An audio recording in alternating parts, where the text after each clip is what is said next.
উঠেই আগে কিন্তু রান্নার কাজে লেগে পড়েছি। তো আমার এখানে নতুন সংসার, নতুন জায়গা, তো তোমাদের সঙ্গে ধীরে ধীরে সব কিছুই শেয়ার করব। তো সকালে একদম ঘুম থেকে উঠেই কোনো কাজ না করার আগেই আমাকে এখানে এসে রান্না করতে হয়। কারণ তোমাদের দাদাভাই 8টা সাড়ে 8টার দিকে বেরিয়ে যায়, 8টা নয়, ঠিক সাড়ে 8টার দিকে বেরিয়ে যায়। তো তার আগে রান্না করা, জলখাবার করা সব কিছুই আমাকে রেডি করতে হয়। তো তার জন্য ঘুম থেকে উঠেই আগে রান্নার কাজে লেগে পড়েছি। এই যে দেখো বসে বসে আনাজ কাটছি, মানে সবজি কাটছি রান্নার জন্য, আর ওদিকে ভাতটাও বসিয়ে দিয়েছি। দেখেই বুঝতে পারছো চোখ থেকে এখনও ঘুমটাই ছাড়েনি, তাতেই সবজি কাটা শুরু হয়ে গেছে। তো অনেক দিন যাবত তোমাদের সঙ্গে ভিডিও শেয়ার করা হয়নি। তো আমি এখানে এসেছি প্রায় 2-3 সপ্তাহ হয়ে গেল, ভিডিও করতে পারিনি কারণ শরীরটা এতটাই খারাপ।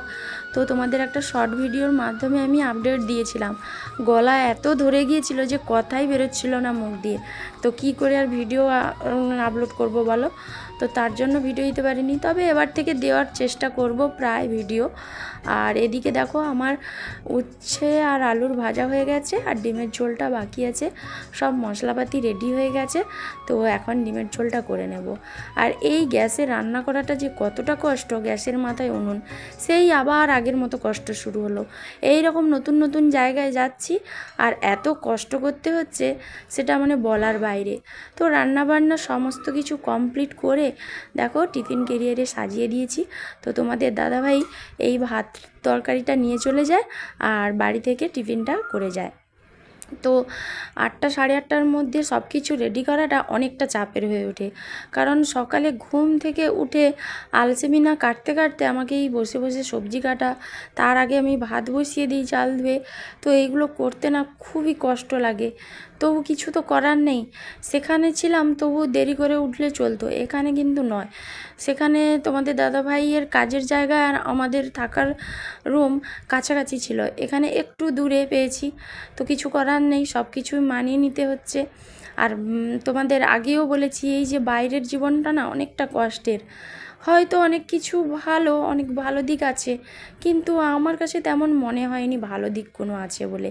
তো বারবার একটা জায়গা থেকে অন্য জায়গায়, নতুন জায়গায় মানিয়ে নিতে নিতে না জীবনটার যেন কেমন একটা হয়ে গেছে।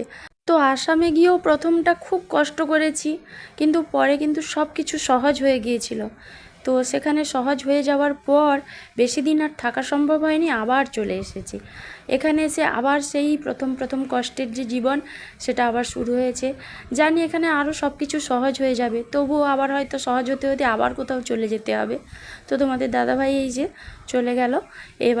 এবারে আমার সমস্ত কাজ সারবো, মানে বাসি ঘরের কাজ। তো দেখো এই যে বিছানাটা আমি গুছিয়ে নেব। তো আমরা এখানে এসে খাট কিনিনি, প্রথমে ওই যে ম্যাট্রেস কিনেছি, ম্যাট্রেসের উপরে বিছানা পেতে এখন ঘুমোই। তো পরের দিকে চিন্তাভাবনা আছে, যদি থাকি বেশি দিন তো তবেই কেনার পরিকল্পনা আছে।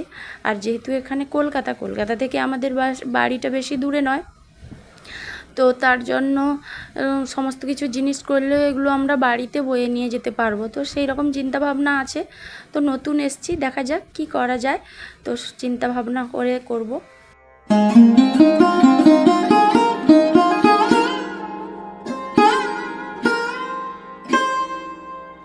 আমরা যে এখানে আছি, এখানে কিন্তু জায়গাটা ভারী সুন্দর।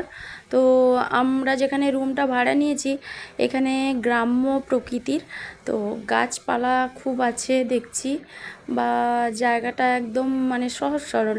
এখানে কোনো শহরের অত্যাধুনিক ছোঁয়া নেই। তো আমার তো খুব ভালো লেগেছে এখানে। তবে আসামে যখন ছিলাম তার একটা প্রাকৃতিক সৌন্দর্য ছিল আলাদা, আর এখানেও প্রাকৃতিক সৌন্দর্য আছে, গাছপালা একদম সবুজে ঘেরা সামনে বেরোলেই। তো তোমাদেরকে ধীরে ধীরে সব কিছু দেখাবো।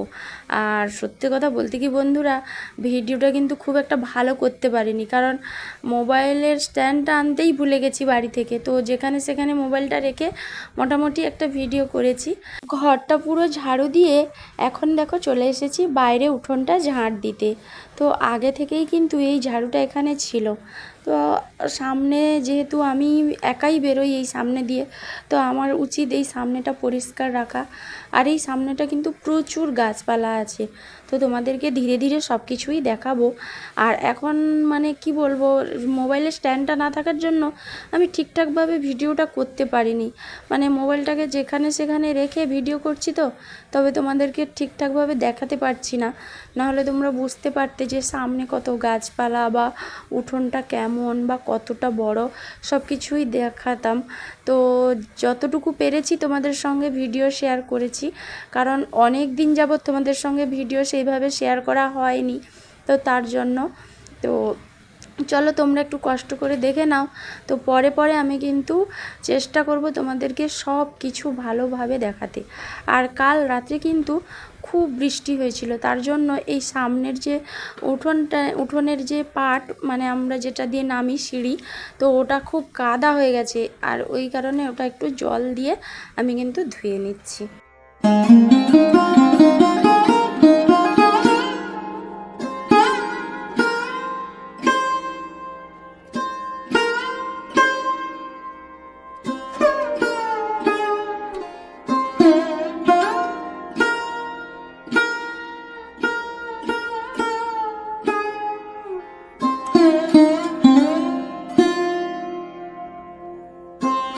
তো উঠোনটা ঝাঁট দেওয়ার পর অনেকক্ষণ এখানে বসেছিলাম। বসতে বসতে দেখো এই যে দেখতে পেলাম বড় কি ইঁদুর, দেখেছো? আরও একটা জিনিস দেখতে পাই, এখানে একটা বেজি আছে। সব সময়ই দেখি, তো একদিন তোমাদের সঙ্গে শেয়ারও করব হয়তো। আর এখন দেখো তোমাদের দাদা ভাইয়ের জামা আর প্যান্টটা এই দুটো ছিল বলে আর ছাদে নিয়ে যায়নি। এখানে সামনে একটা ছোট্ট করে মানে দড়ি টাঙিয়েছি, তো কিছু কম জিনিস হলে এখানেই মেলে দিই, তার জন্য এখানে মেলে দিচ্ছি দুটো জিনিস। আর আজকের একটু ওয়েদারটা মেঘলা, তার জন্য আর ছাদে যাওয়া হয়নি। কাল তো খুবই বৃষ্টি হয়েছে, আজ আবার কি হয়। তো তোমরা নিশ্চয়ই আকাশ থেকে বুঝতে পারছো যে মেঘলা মেঘলা ওয়েদার, তো তার জন্য এখানেই মেলে দিচ্ছি দুটো জিনিস। আর সামনে দেখো কত গাছ, কত জঙ্গল, এক এক সময় ভয়ও লাগে এই জঙ্গলের জন্য। তো কিছু করার নেই, বাড়িটা কিন্তু খুব সুন্দর, তোমাদের একদিন না একদিন ঘুরে আমি দেখাবো। আর পরপর আমার ব্লগ দেখতে থাকলে বুঝতে পারবে যে বাড়িটা কেমন। আর এখানে এসে কিন্তু আমি আরও একটা জিনিস পেয়েছি। সেই আসামে যখন ছিলাম একটা তুলসী গাছ পেয়েছিলাম, এখানেও এসে দেখি আমাদের মানে রুমের সামনে একটা তুলসী গাছ আছে। আর ওই যে তুলসী গাছটা দেখো ক্যামেরার উপর দিয়ে কিন্তু দেখা যাচ্ছে। তো স্নান করে এসে প্রত্যেক দিনই এই যে দেখো জল দেই, একটা ছোট ঘটি রেখেছি, ওই ঘটি দিয়ে তুলসী গাছে জল দেই। তো তেমনভাবে বেশি কিছু করি না, কারণ কি বলো তো, বারবার অন্য জায়গায় যেতে যেতে না মায়া তুলে নিতে হয়। বেশি যদি কিছু আড়ম্বর করে কিছু করি, তখন আর মানে নিজেকেই খারাপ লাগে। তো সমস্ত কাজকর্ম সেরে স্নান সেরে খাওয়া দাওয়া করে একটু ঘুমিয়ে পড়েছিলাম। হঠাৎ দেখি যেন ঝড়ের মতো বাতাস আর মেঘ, পুরো অন্ধকার হয়ে গেছে। আমি তো প্রথমে উঠে ভেবেছিলাম যে সন্ধ্যা হয়ে গেছে, তারপরে মোবাইলটা হাতে নিয়ে দেখি না 2টো বাজে। বাইরের দিকে বেরিয়ে এসে আমি তোমাদের সঙ্গে একটু শেয়ার করছি। তো কি হারে মেঘটা উঠেছে দেখো, একদম গাছের ফাঁক দিয়ে কিন্তু দেখা যাচ্ছে, কালো একদম অন্ধকার হয়ে গেছে। আর যেহেতু আমার জামা কাপড়গুলো মেলা আছে, তার জন্য বাইরে একদম ছুটে চলে এসেছি। এসে দেখছি বৃষ্টি পড়ছে না, তাই আমি একটু উপভোগ করছি এই মেঘ আর একটু ঝড় হচ্ছে, তো বাতাসটা খুব সুন্দর লাগছে। আর তোমাদেরকেও দেখিয়ে দিলাম। তারপর জামা কাপড়গুলো তুলে মানে রেখে একটু বসেছিলাম, আর এই বাতাস, ঝড়ের মতো বাতাস আর এই মেঘটা উপভোগ করছিলাম নিজে নিজে, খুব আনন্দ লাগছিল।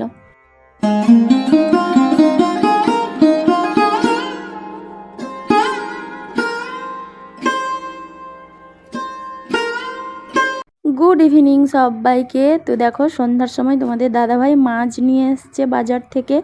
সকালে যেহেতু আমাদের মাছ টাছ কেনার এতটা সময় হয় না, একদম ভোর ভোর রান্না হয়, তো রাত্রে আমরা মাছ বলো মাংস বলো খাওয়ার চেষ্টা করি। তো আজকে তোমাদের দাদাভাই ডিউটি থেকে ফেরার পথে মাছ নিয়ে এসছে, তো আমি সেটাই রান্না করছি। আর দেখো কড়াটা এতটুকু উঁচুতে বসেছে, আমি কেমন মুখটা তুলে তুলে রান্না করছি দেখছো। তো দেখো এই যে 4 পিস মাছ, এটা নদীর মাছ, ছাটির মাছ, তো তোমরা তোমরা কে কে খেয়েছো কমেন্ট করে জানাবে। তো এই রান্না দিয়েই কিন্তু আজকের ব্লগটা শেষ করব। তো দেখো মাছের ঝোল আর ভাত করে নিয়েছি, তো এই দিয়েই আমাদের খাওয়া হয়ে যাবে, দুজনের খাওয়া।